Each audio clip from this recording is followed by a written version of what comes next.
Welcome to Broadway Drumming 101. This is Clayton Craddock, and I'm here with Quentin Robinson. Fantastic drummer. I've known him, I don't know, for about a year and a half, 2 years? 2 years. Yeah, well, it seems like it's been a longer time than that because I've had many great conversations with him. I've seen him play. He's amazing, and I'm glad to have him on my podcast. And ladies and gentlemen, Quentin Robinson. Hey, man, thanks for having me. I'm glad to be here. Glad you're with me. I have so many questions to ask in such a short period of time, and I want to get right to it. First of all, how did you get involved in playing drums? What was the thing that made you say, you know what, I want to play drums for a living? That's a very it's an interesting question. I didn't pick playing drums. I kind of feel like drums picked me. I've been playing drums since I was 3 years old. Really? Yeah. My mother tells a story. I grew up in church, watching my uncles play drums, not professionally, but just in a storefront church. And my uncle was late one night, and my mother said I crawled out of my grandmother's lap, sat behind a drum set, and I started playing. And she basically said church stopped for maybe about like 5 minutes because they didn't realize what was going on. And the rest is history. From there, I was the drummer at the church, and my uncle switched to guitar, and that was that. I didn't start getting serious about drums maybe until my junior or senior year in high school, when I started looking at what I wanted to do after graduation. And I got offered a scholarship to go to the University of Miami, and I took it.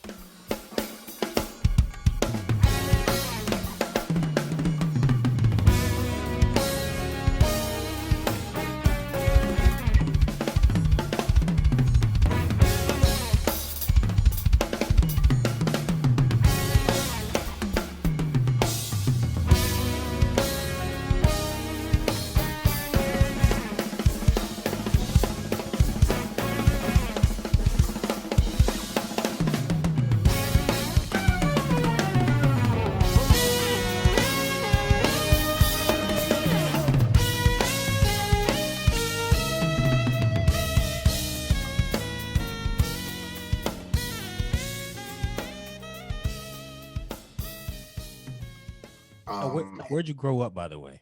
Miami. Born and raised in Miami, Florida. What part? Oh man, most of my formative years were in Miami Shores, which is right down the street from Barry University. At one point, it used to be called unincorporated Dade, but it's right between Liberty City and North Miami Beach. Okay. Maybe about 20 minutes from the beach, maybe about 30 minutes north of Broward. So just kind of like right in the middle, maybe 15 minutes away from downtown. You still have a lot of family down there? All of my family is down there. Oh, wow. Everybody's still down there. I'm the only one that decided to move away and go to Atlanta. So you graduated high school and you went to where again? University of Miami. And you studied drums there? Yes. Well, eventually. My initial major going in was music therapy, but in order to keep my scholarship, I had to be a part of some different performing ensembles.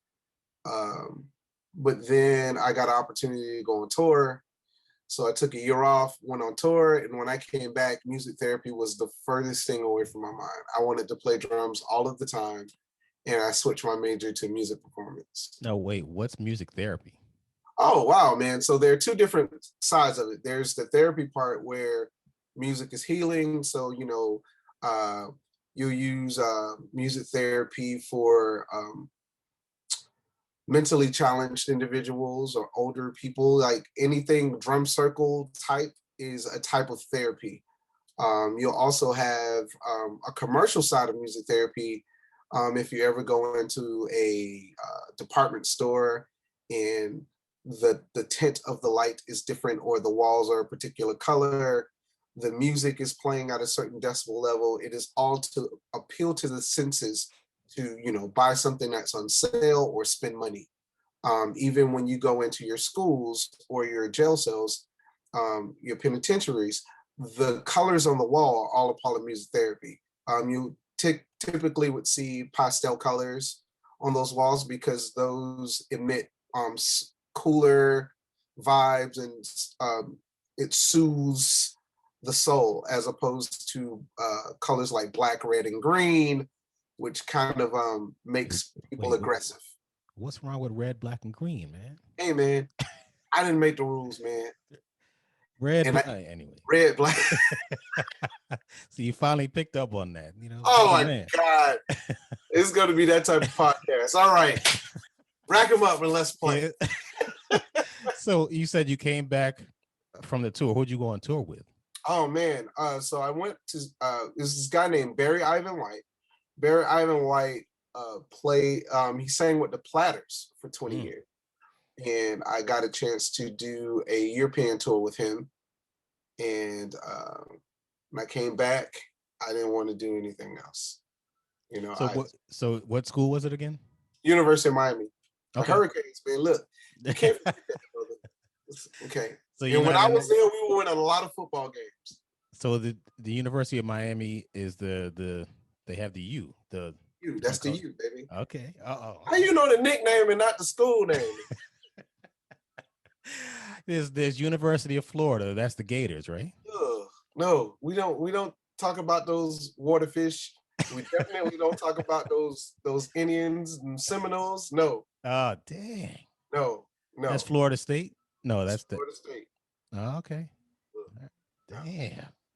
Did you play in the marching band at all in high school? I did. What'd you play? Snare.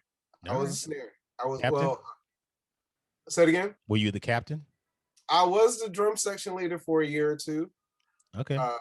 They wouldn't let underclassmen be section leaders. So, you had to just kind of go up through the ranks. But coming from a traditional high school marching band, you had your freshman chair or your freshman section leader. So we ran maybe about 16 snares deep. So, oh yeah. That's amazing. We were the school I went to a couple of high schools, but the school where I was really into marching band was Miami Northwestern, and it was a feeder basically into Florida A&M University. So a lot of the FAMU kids would come back. We had a lot of influence from FAMU, so they had a big line, so we had a big line, and we patterned ourselves after them. But when I got to college, I marched, but it was a different thing. It was corps style. Mm-hmm. So I literally spent a year on cymbals, because I had to, and it was the hardest thing I've ever done in marching band. Really? Those cymbals are 24 inches. Ooh. You got to sit up there, you got to flip them, and you got to turn them, and you got to hold your hands up, and it's a lot. So your upper body strength, your shoulders shaking, and you're doing that. But the reason why I couldn't play snare is because although I knew all of my rudiments and I could read, it was just a different style of playing, where in traditional or sure band, you went to Howard, so I'm pretty sure you get it.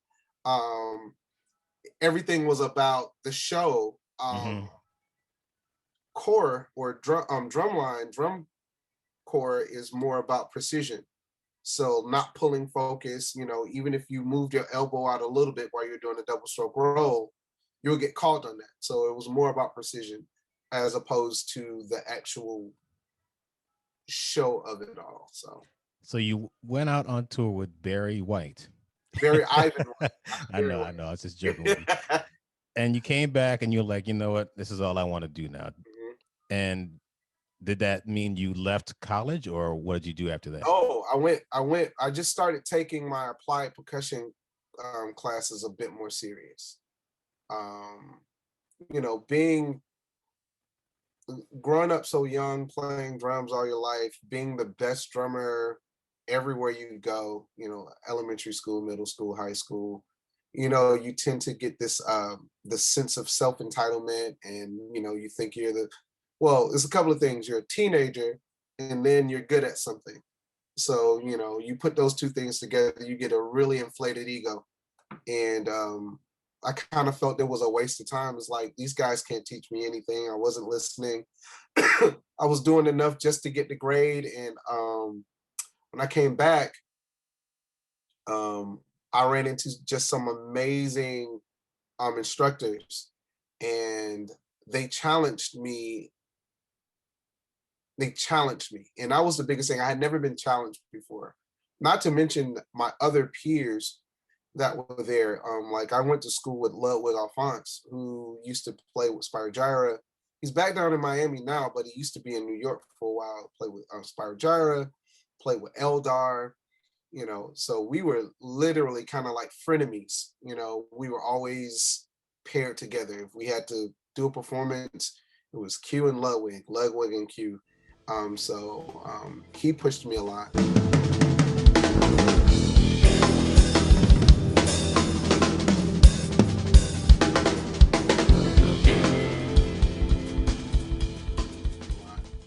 And my teachers challenged me because they wouldn't allow me to do things that I was good at. They like, oh no, we're not playing that today. Pull out these jazz charts. Let's talk about some fusion. I know you know how to play in 4. Let's play in 7 today. So you finished at the University of Miami. listen, like, I'm sorry, I'm just joking with you. I know. Don't do that, man. You gonna hit the end button on this now? Like, hey, man, listen. This is where I draw the line. I draw the line. That's good friends to go to Florida. I grew up as a University of Miami fan.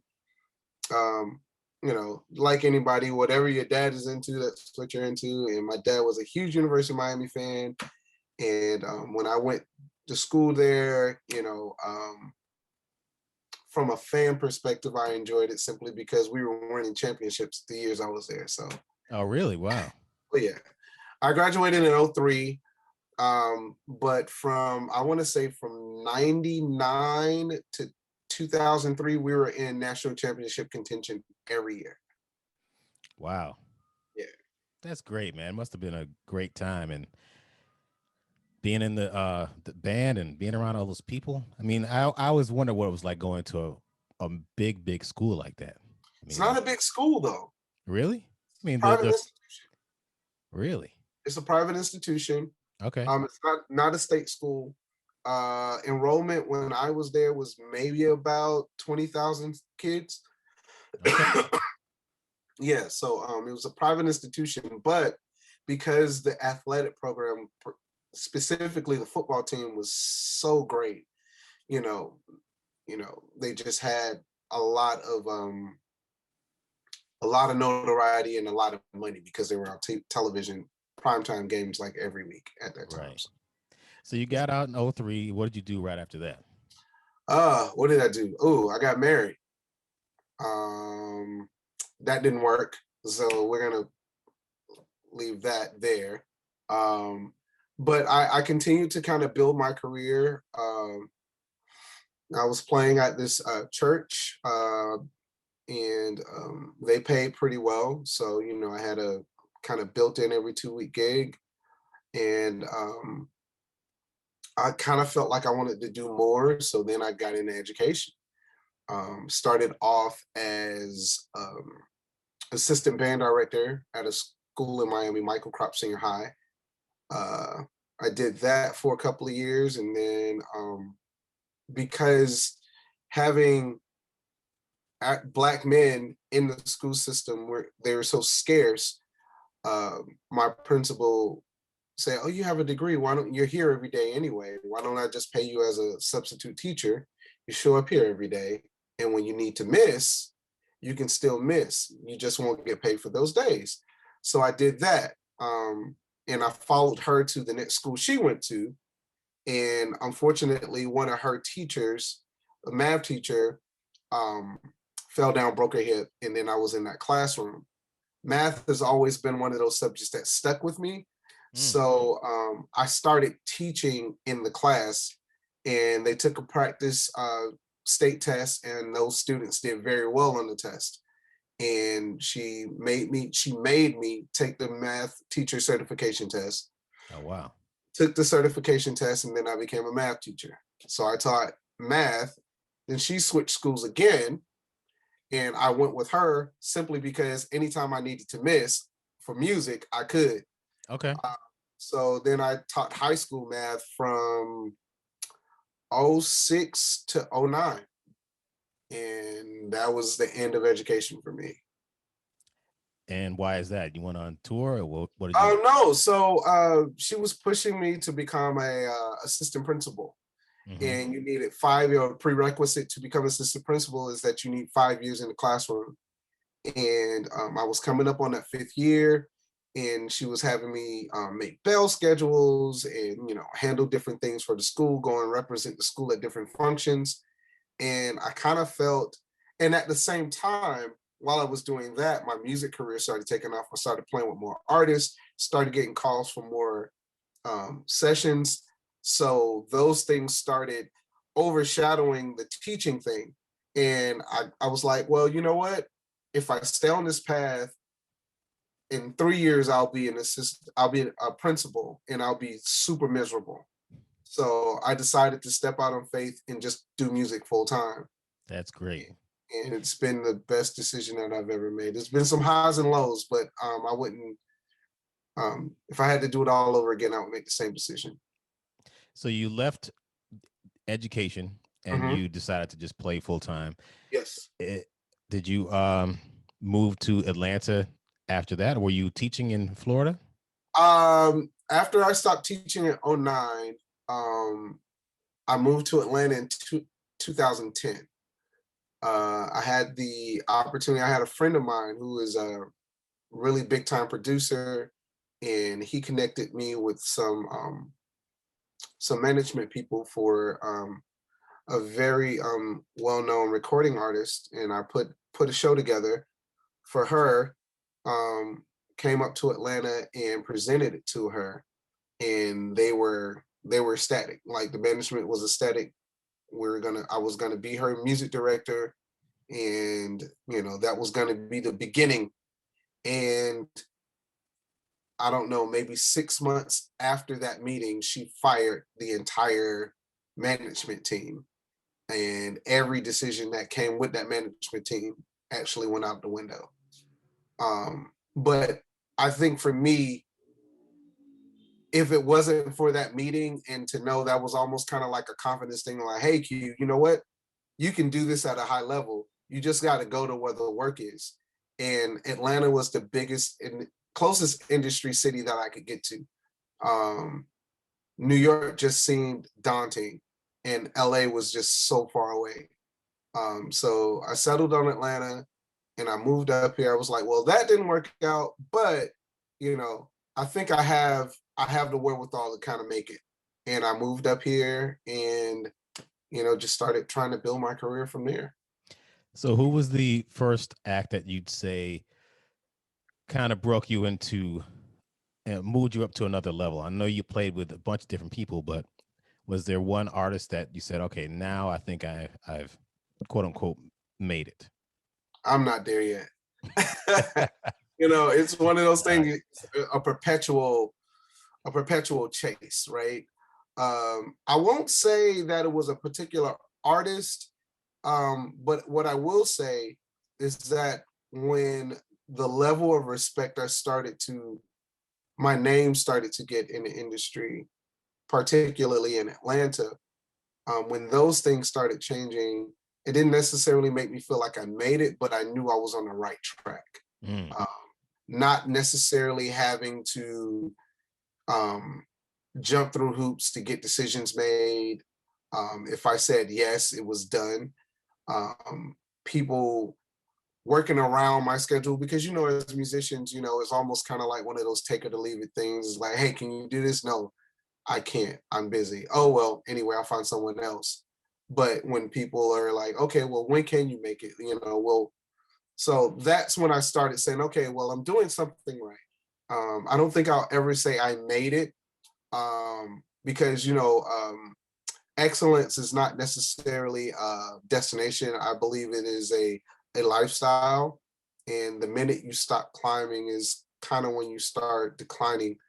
So I don't think I'll ever get to the point where I say I made it, but I do believe I'm on the right track. Who was some of your influences musically as you were growing up in the 2000s Oh man, or before? huh? So I'll keep it to drummers. We're drummers, so I'll keep it to drummers. Four names that always, I call them counterpoints. Those influences are counterpoints. I'm getting to you, man. I'm just joking. I'm getting to you. You're later. You said the early 2000s. This is a long, long time. We got some time. I was pointing to myself for the people that are listening. I'm just joking. He actually wrote that on the.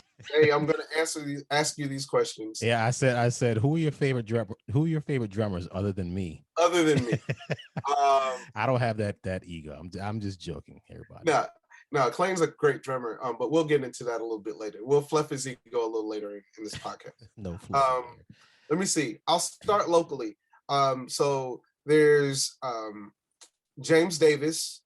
James Davis, I'll just give you a quick little blurb. James Davis was like the most prominent drummer in the Miami area at the time. He was my Dennis Chambers. He was the closest thing to Dennis Chambers that I saw, but he was also as lightning fast as his hands were. He was also the guy that I always saw. Like, I saw the Questlove kit before I knew who Questlove was, because James Davis would come into a gospel church, a musical, kick, snare, and hat, and just lay it down.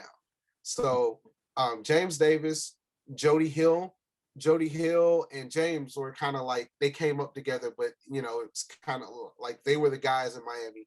And Jody spent years playing behind Casey and the Sunshine Band.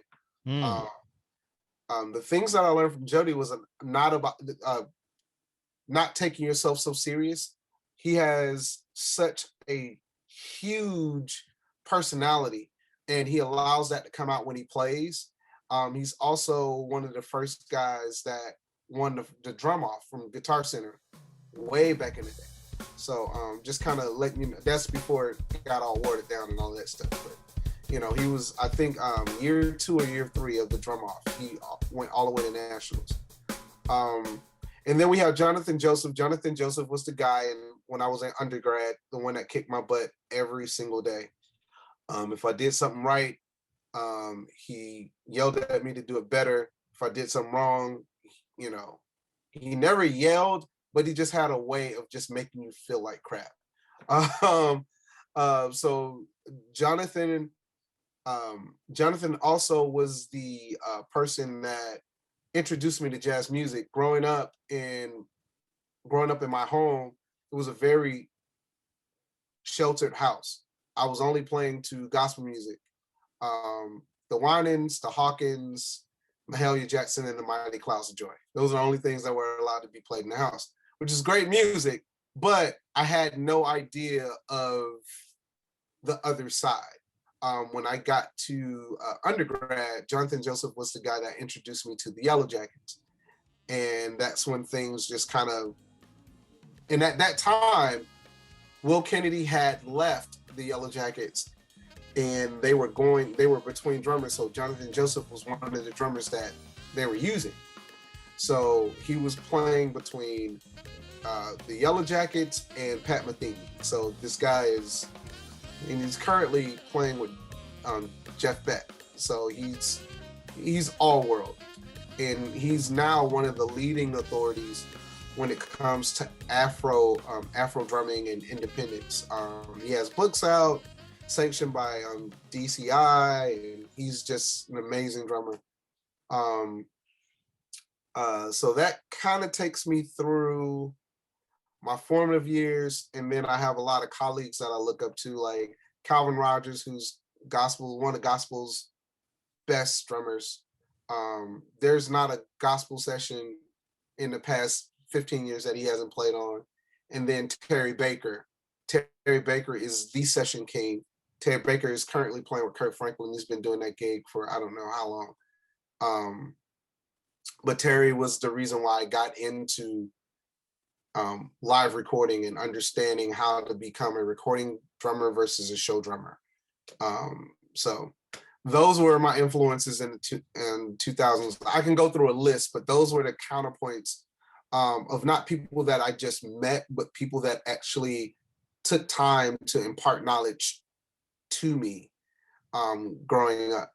But like there are millions of guys. I learned something from every drummer out there, young or old. So When did you start playing with artists like Peabo Bryson and Anthony David and Avery Sunshine and Bobby Brown?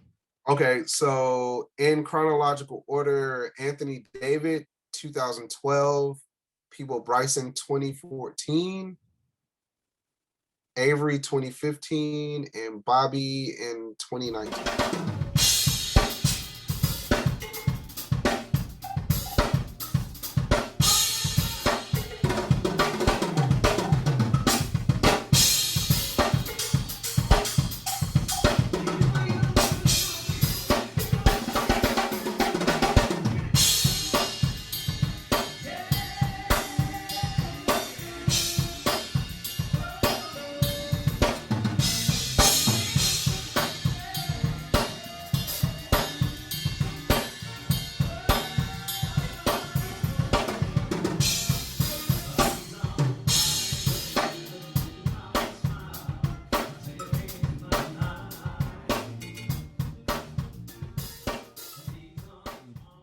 Basically, did you play on any of these people's records, or is it more of the touring?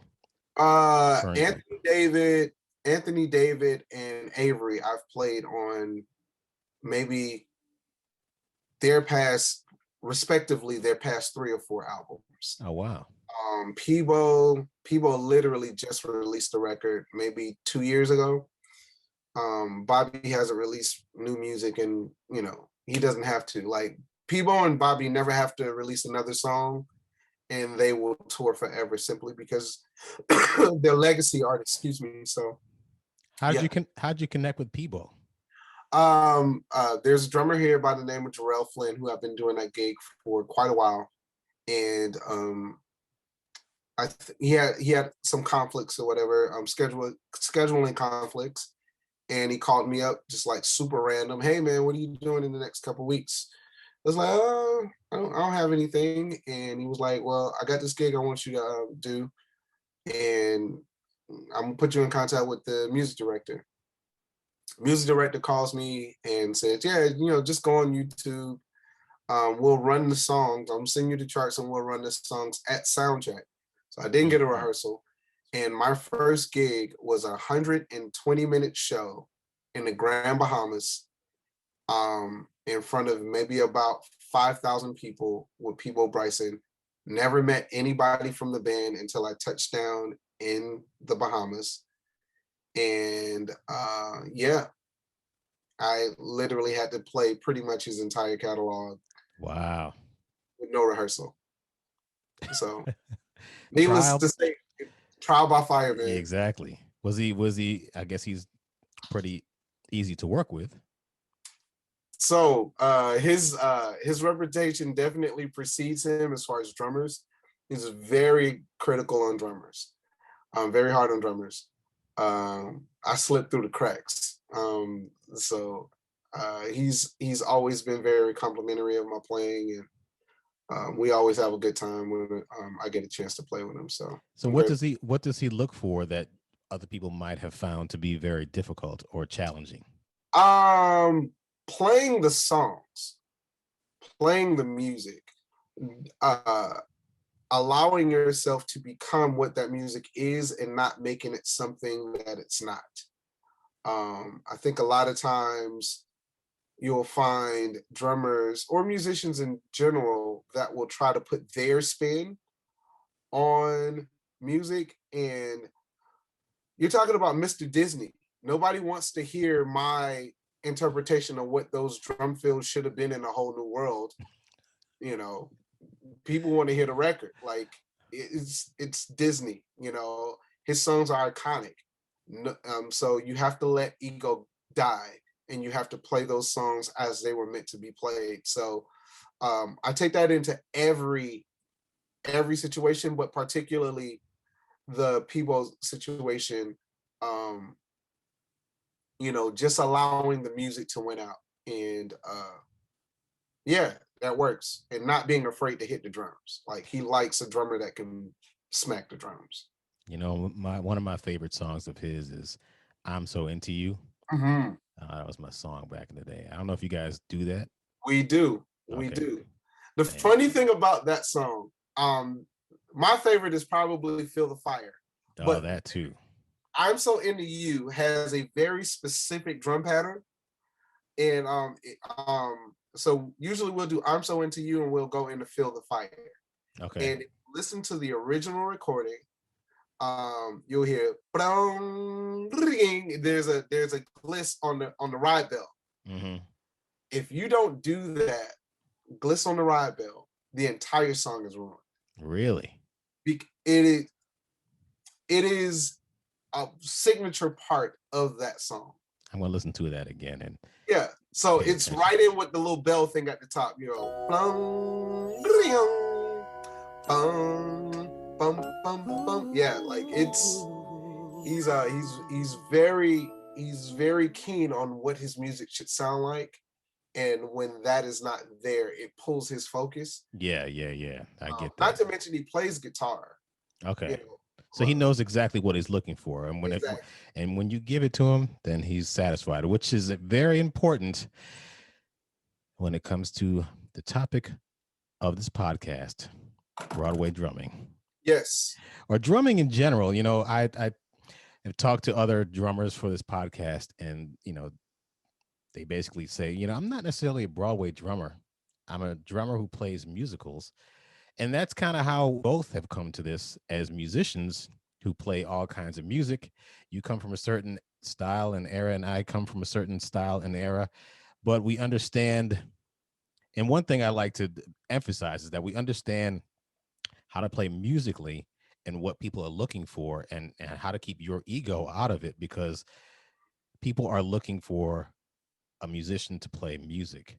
And of course, they put the music with the choreography and lighting and everything else, but you're there to play a part.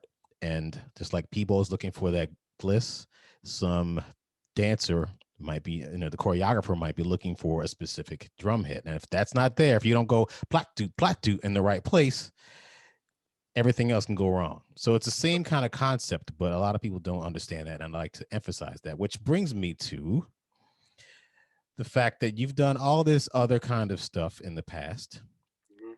from marching band, show marching bands, to core style marching bands, to going on tours, to playing with different people, to getting mentored by jazz musicians and gospel musicians.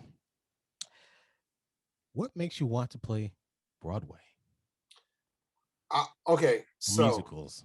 musicals. So here's the thing. Music chose me when I was 3. I chose music theater when I was in middle school. A lot of people don't know, but I was at a performing arts high school for music theater as an actor. I was a thespian. So I've always had a deep love for the theater. Um, but I didn't necessarily see a future in me being an actor. And to be quite honest, I did not even know that being a pit musician was a thing. I'm from Miami. It's not something that's brought. First of all, it's not something that's necessarily broadcasted. At least it didn't used to be. And I remember I was in middle school. I was the lead in the school play, and I was also moonlighting as the jazz band drummer. And they had rehearsals simultaneously. So I would go and do my scene work and then run to the band room and get a couple of songs in and then run back. And it just wasn't working. And the band director and the theater director cornered me in the hallway and was like, "Hey, you can't do both. You have to choose." In my 14-year-old brain, I heard, "You can't act and be a drummer. That's not what they were saying. They were saying you can't be Jim Hawkins in Treasure Island and be the jazz band drummer for this competition. You have to choose one of those. But as a 14-year-old kid, I heard one or the other. So I switched my concentration from theater to music simply because it was easier. Like I was doing it already, but I always loved the theater. So fast forward 2016, I get a random call from a friend of mine that can't do this theater show locally here in Atlanta. And it was for the B.B. Winans musical Born for This that was making its world premiere in Atlanta. Got a chance to work with some New York music directors and some choreographers, and that feeling that I had for theater, it just ignited again. But this time it was through the guise of sitting in a drum chair as opposed to being on the stage.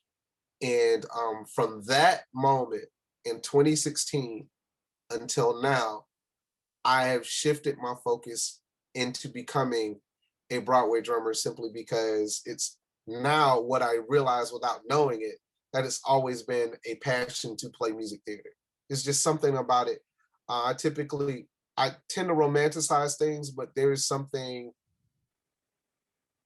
that I love about the work and being a small cog in the wheel of a bigger thing with musicals. You know, being the unseen engine in a musical. It to me it's fascinating. So I hope that answers your question. Oh yeah, of course it did. Now I can't remember the connection that we had. Was it Rashidra? It was Rashidra. So the choreographer for Born for This, which is Warren Adams, very prominent choreographer in New York. He's also a director, and a few years back he was directing a new musical presentation at the Vineyard Theater, and Ain't Too Proud just had opened. It literally just had opened. It hadn't been open a month. And Rashidra was like, "What are you doing tonight?" I was like, "I think I want to go and see a musical." She was like, "What are you going to see?" I was like, "I want to go and see Ain't Too Proud." Wait, so how did you meet her though? She was one of the principals in the reading.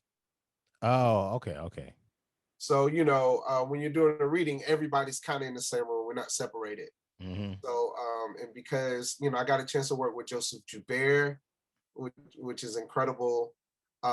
Warren was there, and like we were so like those readings are high pressure. So for a week, it's all like the people that are in that room are all you see for an entire week.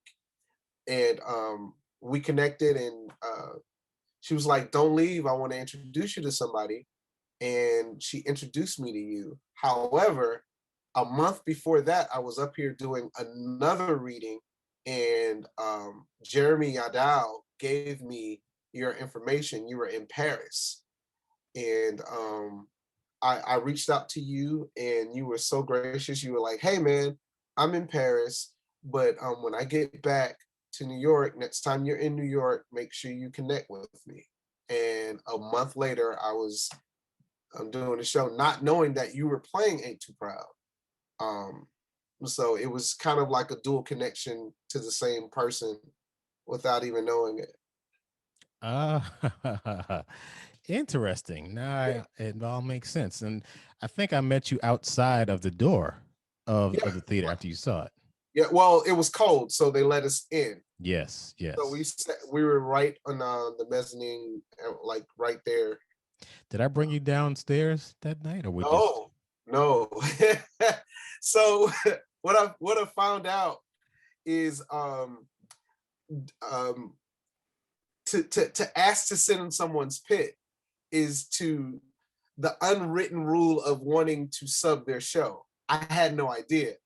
I'm just a how the sausage is made type of guy. I just wanted to see what it was like in your world.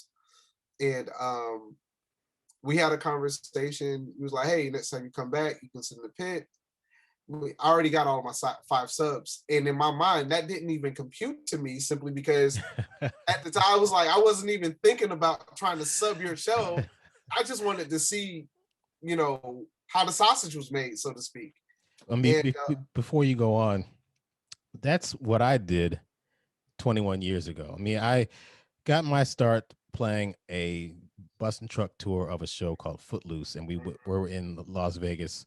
But before I left, I wanted to just see what it was like playing drums in a Broadway pit, because I had no idea. I was, in New York 10 years, 8 years, and I just, I'm doing something brand new. It's like, what do you do down there? So I called up a guy named Gary Seligson, oh and yeah, I met Gary. I know Gary. he was doing Aida, and I just watched him play, and it was fascinating. It was fun. It's like, this is very cool, and this is what I wound up doing for the next 21 years to a certain degree, off and on. But when people do ask, can I come down and watch you play? I'd say 90% of the time they want to sub the show because they want to play, which is fine, because I'd want to do the same thing. It's just a lot of times people get they kind of put up a wall because you can't have everyone come in, because you just I tell people all this. I tell people this story all the time. When I got Ain't Too Proud, I had about 75 or so people ask me to come down and watch me play. Wow. 75. There's a lot of people. I mean, day after day after day, which is great, because I would have all 75 come and watch, because I'd want people to see what I do. I love my job, but you kind of have to put a limit, because people want to come and actually sub. And like I said, I had 5 guys sub already, and I can't have you sub. But always reach back, and you're a very good networker. Yeah, that's you have to, this. Yes, you do. It's very important. If anybody wants to know about networking and how to get certain things, and how to not necessarily how to get things, but how to be assertive, talk to this guy, because not only did he wind up becoming the drumming the drummer of the Ain't Too Proud tour that is out.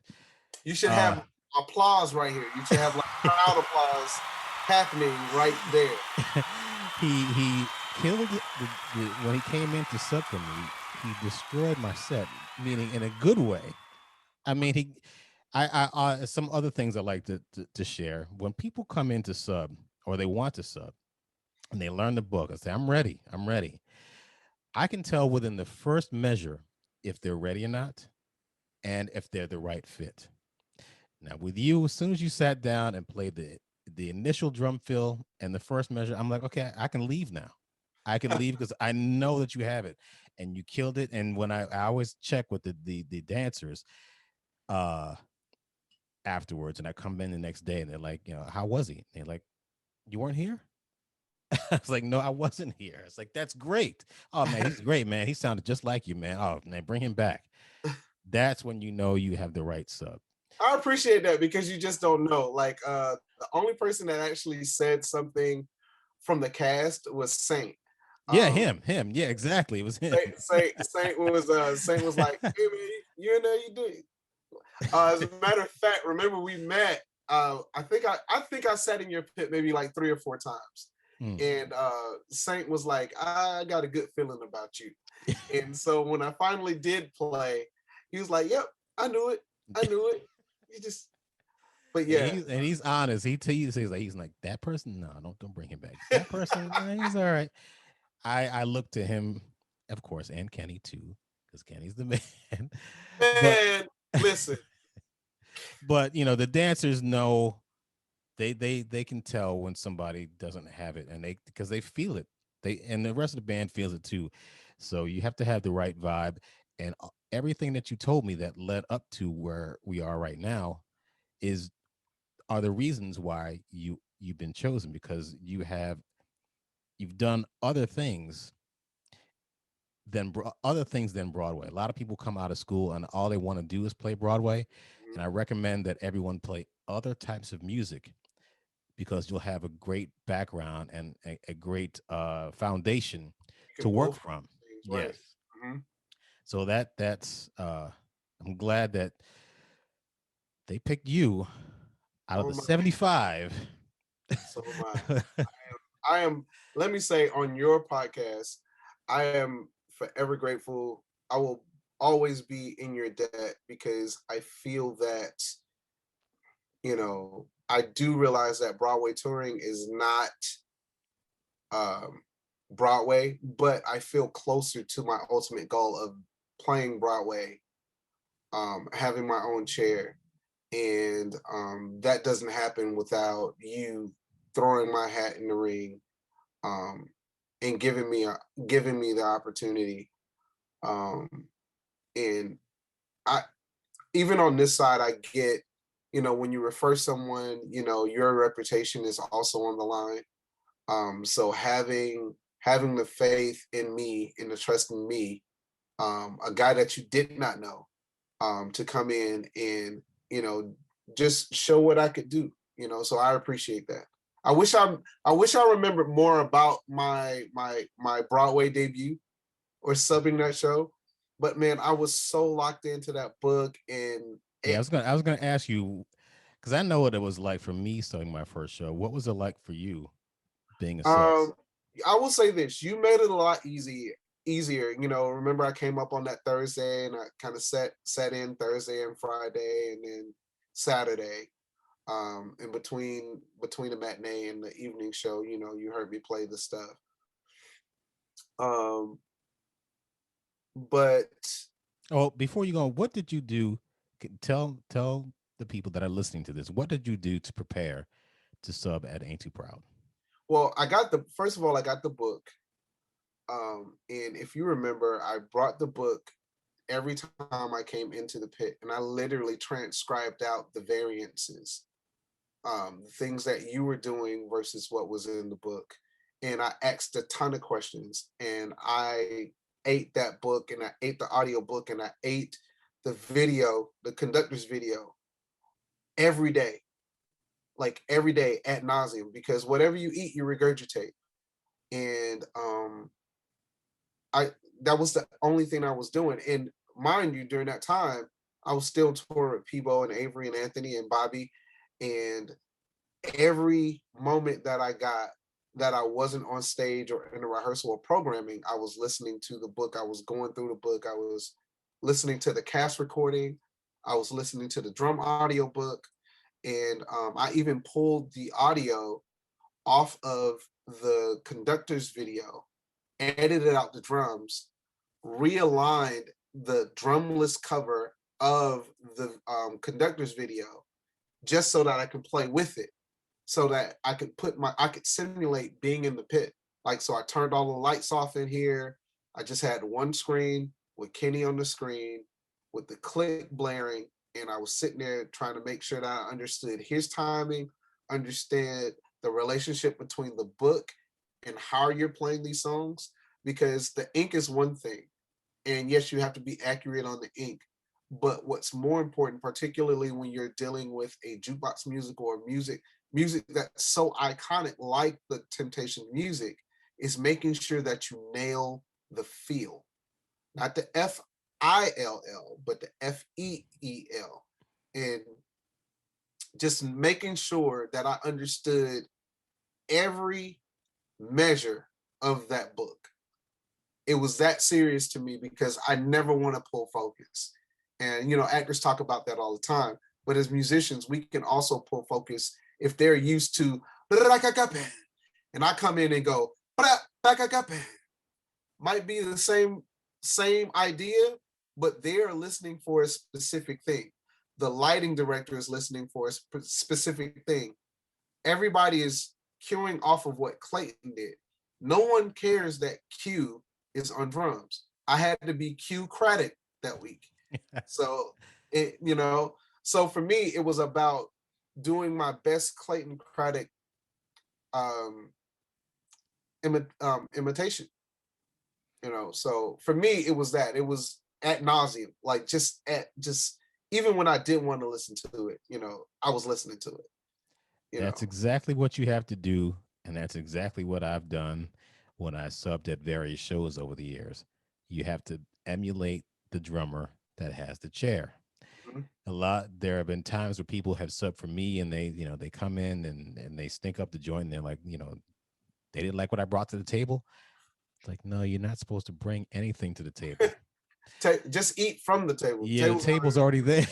already right. So yes, you have to basically immerse yourself in the music, and you are just becoming one with that show. And for me, it takes me about 6 weeks in order to learn a show. The Mhm. first four, I'm just like the first week, all I listen to is the recording. Mhm. I listen to the pit recording, and that's all I listen to almost 24 hours a day just to get it into my head. And Yep. I come from the school more about memorization, because I remember when I was starting out playing drums, I used to put on records back when I was young. You had record players, those things. And I'd play the record and I'd try to emulate the Jacksons Live or Kiss Alive 2 or some Slave record or Cameo or a Rush record. I would just try to listen to it. So I wouldn't have the music there. And I didn't really get into all that until I went to college, even though I didn't go to college for music. I studied business there, but I learned more about reading when I was in high school and in college. When I got out, I had learning about charts. So it's for me, I found that same approach in order to become a sub valuable. Mhm. When you immerse yourself in the music and you become one, like you said, you turn off the lights and you became me for a time period, and that showed when you actually wound up subbing for the show. So I appreciate all the work that you've done, and now you're on your own. You're going to do whatever you want to do to the book. You can start playing, you know, uh Nope. 17th notes if you felt like it. Nope. That book is Gonna great. make something up. Nope. That book is great just the way it is. I'm just grateful to be on this journey, and what I won't do is have anybody turn it around and like, what was that? Exactly. So the funny thing is, you talk about how things. I just found out that the resident director for the tour is another guy that I actually worked with. I was telling you about Warren Adams. He was the choreographer for Born for This. Well, Brian Harlan Brooks was his associate um, choreographer, and so I've worked with him in maybe about 4 or 5 cities on Born for This, and just coincidentally, he's the resident director for the tour. So I'm super excited about Wow, getting a chance to work with an old friend. So that's great. yeah, That's so cool. I'm excited. October can't get here fast enough, bro. Can't. Couple of more questions. Sure. You have a list of endorsements. Mm. You are the king of endorsements. Did I'm these not the king. endorsements Stop that. did these endorsements come from when you played with People Bryson, Anthony David, or just um like tell me how they came about? And I think it's an amalgamation of all of it. I think uh, you have to be marketable. You kind of got to know what you're doing, right? Um, but you also have to be personable. I think a lot of guys that go after endorsements, they go after them for the wrong reasons. And these guys, these artist reps, they, for nothing else, they know when a guy has the goods. They also know when a guy is going to be loyal. For me, uh, I just shot my shot, man. I think with Pearl, a friend of mine who was playing with Pitbull at the time told the rep at the time at Pearl about me, and we had a conversation. And maybe a week later, I did everything that everyone else is supposed to do. You send in your stuff, your discography, your resume, some playing examples, and um, they like what they saw. Pearl at the time, they were doing it yes by committee. So at the time, my rep was on the West Coast, and There are a couple of guys that were headquartered there in Nashville, and it has to be a unanimous decision to bring a guy on.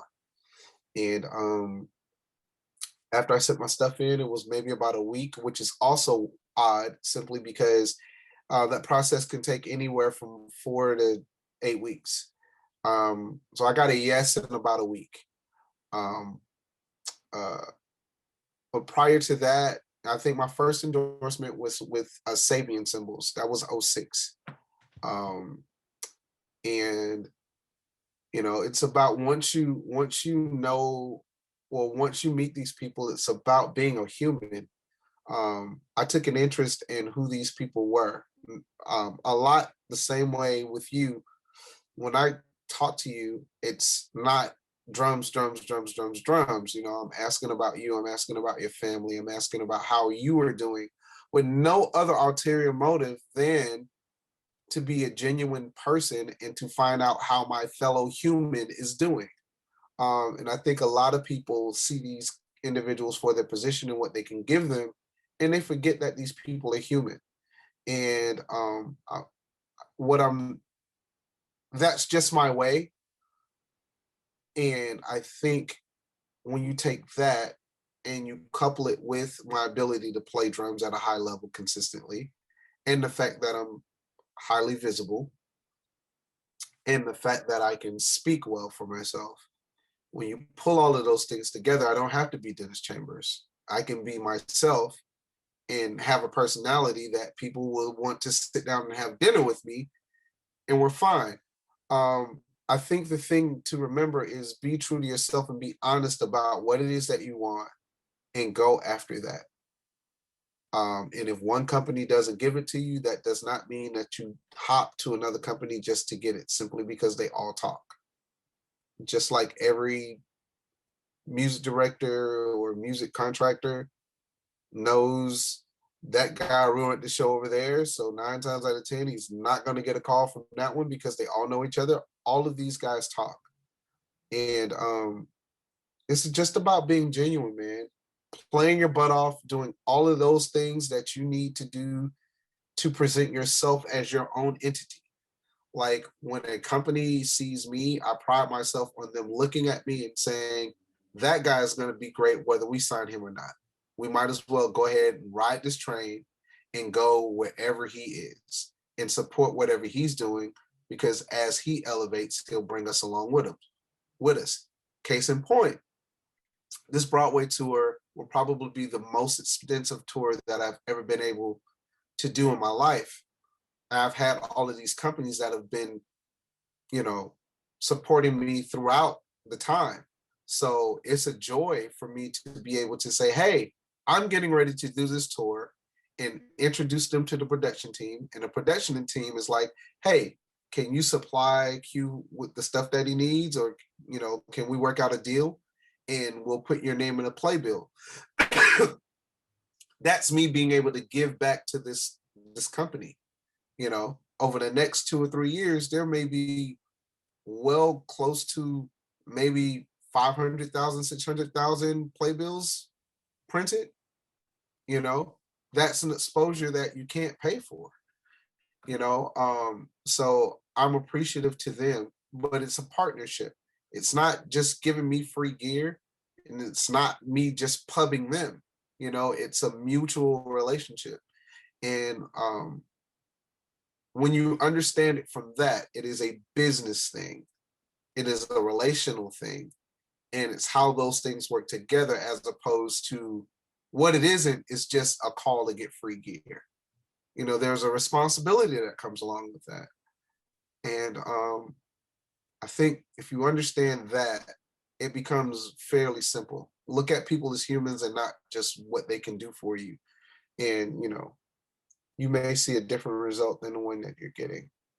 Same thing applies when it comes to drummers on Broadway.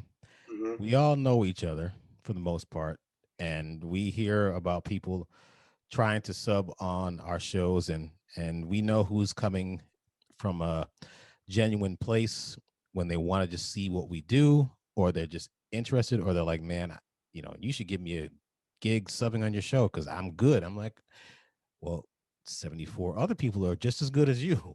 Right. So, you have to be cool to hang out with. And, it is about relationships. That's why you're on my podcast. And you're doing a tour and everybody likes you and you get these gigs. And of course, you have to be able to play. Mm-hmm. So all of those things matter. And I'm glad you shared that bit of advice. But I have another question, Okay. probably the last, because we got to wrap this up soon. The question is, speaking of advice, what advice would you give young drummers who are interested in becoming a professional musician? The biggest thing is that you gotta love this thing, man, and you gotta love it when it doesn't love you back. You have to be in unrelenting pursuit for what you want, and it has to come from a pure place because in this business we are met with a lot of no's. It only takes one yes, but you're met with a lot of no's.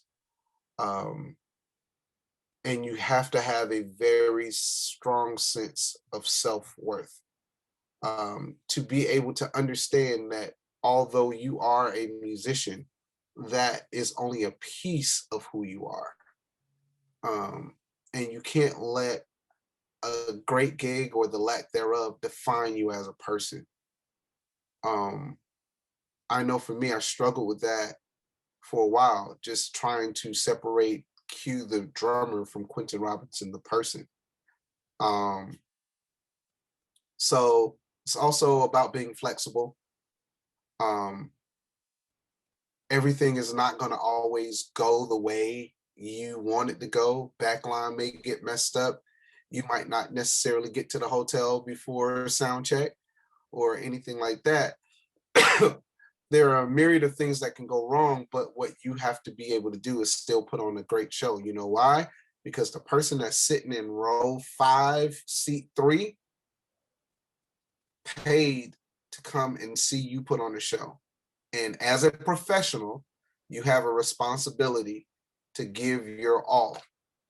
And so it is about checking your ego as well. Like if you want to be a musician, there are just certain things that you're going to have to do. And you're going to have to get rid of your ego. You're going to have to be correctable. You're going to have to be a great hang, and you're going to have to play your butt off. I don't know. I think this is a PG show, so Yeah, it's PG-13. It's my yeah, rating. yeah. So you play your butt off every time you get an opportunity, and also don't be afraid to meet people. I can't stress that enough. I went through my entire career just thinking, oh, if I do well on drums, people will find me. Yeah, that's true. But with the way social media and all of this stuff is set up now, you have to be your own voice. Hey, when I met Clayton, it was like, hey man, I play drums. This is what I'm doing. You know, now I could still be sitting at home in Atlanta wishing I was playing a tour if I did not necessarily make my request known to Clayton that I was interested in doing what he's doing. And hey man, are there any things that you can teach me? Is there anything that you can tell me? How do I get an inroads into this amazing 1% community of drummers, of musicians? And so that's what I would say. I would say be professional, be pliable, be personable, and be persistent. 4 P's from Quentin Robinson. And you normally go by Q, correct? People call you Q. Yes. Does Yep. anybody other than me call you Quentin? Do you prefer me to call you Q? It doesn't matter. No, yes, you do. As long as you call. No, it's like I didn't grow up with a nickname, right? Okay. My last name was Robinson, so my dad's name was Rob. That was his nickname. Mm. So when I was, when you're in marching band, you get to have a nickname or whatever. So I was Lil Rob. I thought that was going to be Ah. my thing. And my dad was like, "No, you got to find your own thing. You can't use my thing. You got to find your own identity." So he would not let me use Lil Rob. And when I got to high school, people like, hey, Quentin, Q, hey Q. I was like, yeah, I like that. Yeah, that's good. Because Just right kind of now stuff. everyone's called little son, Yeah, little little little baby, baby, little mama, little child, little. like, little mama dropped Judas from the train. I don't know, like what? I don't know. So Q Robinson. Speaking of, in I'm not speaking of anything. I'm just going to just mention this. You sent me a picture of something very beautiful the other day, and now it wasn't a picture of your offspring. I know you have a beautiful family, but you sent me a picture of a beautiful piece of wood and brass, I think. So Yeah. tell me about this new thing. Is you have tell me about your new snare drum? All right. So this snare drum is made by Pro. It is an old snare drum, actually. It is a Steve Ferrone. Remember Steve Ferrone? Yes, that's my favorite snare. What did you do differently to it? I got in contact with the great John Aldrich. John Aldrich is the guy that does all of the etching and scroll work on all of the Ludwig snares. Um, and I got in contact with him, and I wanted to do something special with the snare simply because when I first moved to Atlanta, my car got broken into, and the snare that I had like that was stolen from me. So I spent the past 10 years looking for another one because Pro discontinued it because Steve Ferrone no longer plays Pro drums. And the snare just sounds super amazing. It's a great sounding snare. Um, Up until I got that snare 10 years ago, I was specifically a wood guy. Like you could not get me on a metal snare. That snare changed everything. So I spent the better part of 10 years, you know, directly and indirectly looking for one. Long story short, I found one, and I wanted to do something that would mark the snare forever and would be a deterrent for anyone to try to steal it, because that is a one of one now. It has my logo on it, and it also has my company logo on it. So if you ever see that snare walking around Manhattan, New York, and I'm not carrying it, you can you can say, "Hey, somebody has." If it's not you or Andrew, Yeah, I was about to say if I have it.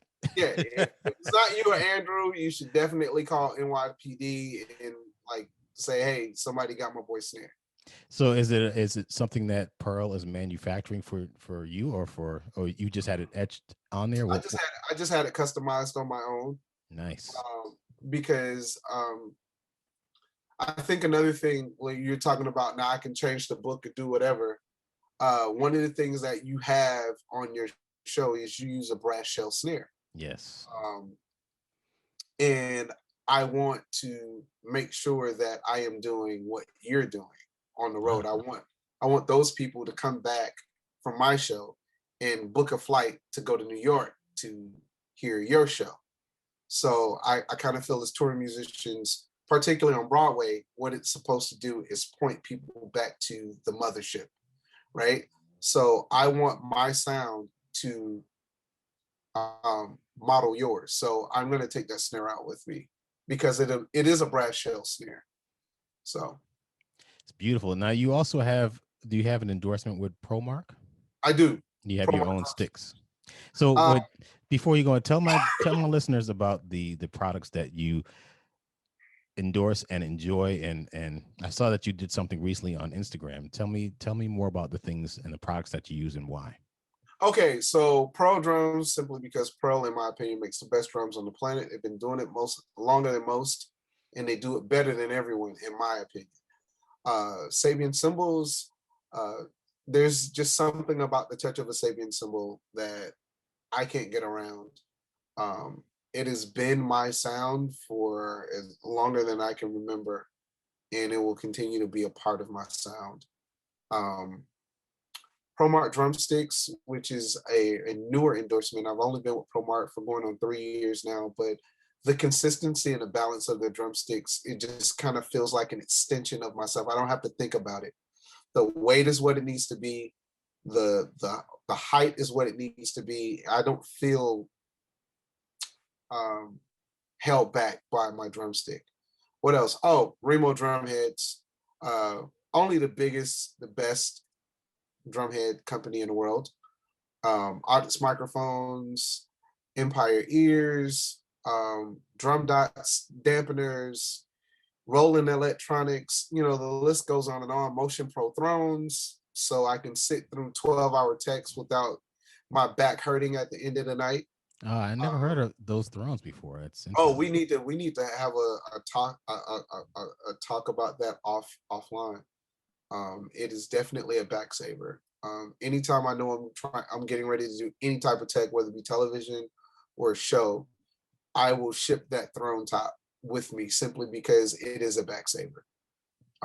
So yeah, we definitely should talk about that. You're playing 8 shows a week, so I don't know why I thought we talked about that, but anyway, we'll get into it. Um, yeah, that kind of rounds it out. You know, Pig Hawk cables. You know, PreSonus studio gear.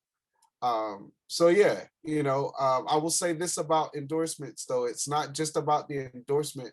You have to believe in the gear that you're playing. Um, that's the integrity part of it. Not taking the deal just because it's given to you. If I was paying for this stuff, or if I didn't get a discount on this stuff, the same stuff that I just mentioned, I would probably still go to the music store and buy simply because I believe in it. Um, so you have to believe in the gear. I just wanted to piggyback off of that too. You know, it's about the gear. It's about how the gear feels. When I close my eyes and I play air drums, everything that I'm playing on is what I imagine in my head. Is what I hear in my ears.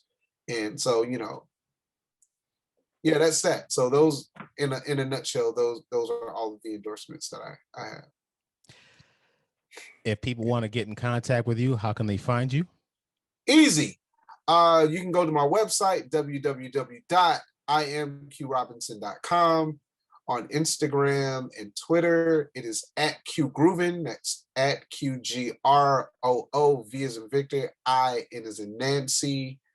On Facebook, I have a fan page, which is Q Groovin Music, or my personal page, which is QJ Rob. Ladies and gentlemen, Q Robinson. He's played with Anthony David, Peebo Bryson, Bobby Brown, amongst many others. And he is the touring drummer of Ain't Too Proud, The Life and Times of the Temptations. You got to superimpose that in, bro. You got to. Oh, I'm going to work it in. I'm going to have the balloons and fireworks and all that playing in the back. So I'm so glad we met. Thank you, Rashidra Scott, for the introduction, and I've learned a lot from you over the past couple of years.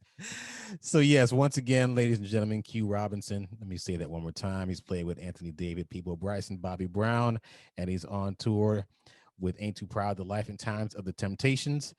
And he's a great person to know. You should hire this guy and get to know him because he is the man. Hey, listen, I'm unavailable for the next 2 years, so you know. Well, wait, it's not October yet. Hey. So until then, call this guy up. His number. No, I'm not gonna give it. Reach out to him on. You're not on Twitter though, are you? I am. You are. Okay. It's the same as IG at Q Groovin. Okay.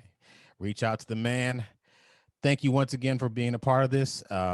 You shared a lot of great information, and there's a lot more coming on Broadway Drumming 101. Thank you for listening, and thank you, Q Robinson. Thank you for having me. All right, thanks.